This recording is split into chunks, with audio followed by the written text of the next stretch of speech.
By now, everybody know how unstable Donald Trump has always been, how unstable he really got after losing the election.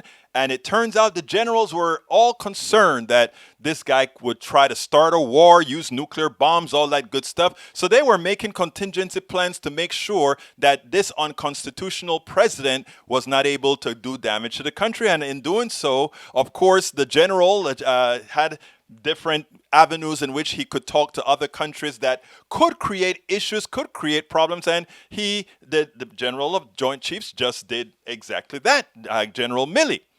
Well, reporters in their infinite wisdom are trying to make a huge issue out of this as opposed to kind of keeping it a little bit on the down low because, again, this is of national security. And do we really want the rest of the world to realize overtly that we had a nutcase in the White House and that we had responsible generals averting any possibility of a war occurring? I want you to listen to the question that this reporter asked Jen Psaki, and Jen Psaki knocked it out of the park. And for all of those that are criticizing El Señor, the General Milley, she had an answer for those politicians. In effect, is she calling them insurrectionists? Check this out.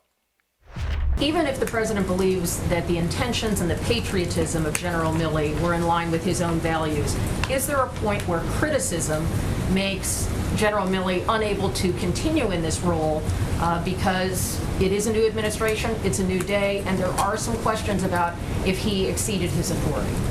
Well, again, the president has complete confidence in his leadership, his patriotism, and his fidelity to our Constitution. I can't speak to the former president's experience with him or the former president's views of him, but this current president, who follows the Constitution, who's not fomenting an insurrection, who follows the rule of law, has complete confidence in Chairman Milley and him continuing to serve in his role.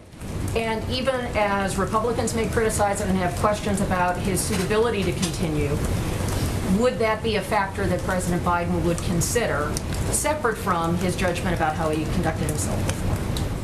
I don't think the president is looking for the guidance of members of Congress who stood by while the president of the United States and the leader of their party fomented an insurrection, and many of them were silent. Now think about that. I don't think the president is going to be listening to these guys. Remember, these guys attempted an insurrection. They were in support of an insurrection. And instead of calling it off and telling the president, hey, guy, this has to stop, they were a part of it. A few days later, it was like nothing. So I think she hit the nail on the head. I think she hit it out of the park.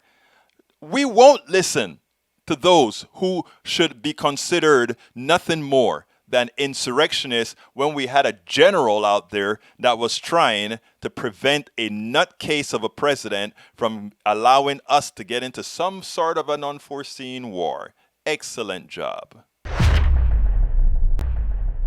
We spend a lot of time deconstructing the news, trying to parse it into a form that everybody can understand. We try to find those little nitpicks where it flies above the fray, etc. If you really like these videos that we do, I want to ask a big favor. Please go ahead. Number one, subscribe to our channel. And number two, please join if you can. Thank you so kindly for watching. Keep watching. Please remember to share. We must populate the entire internet with our progressive message, a message that we know is what most Americans say that they want. So help us, please join.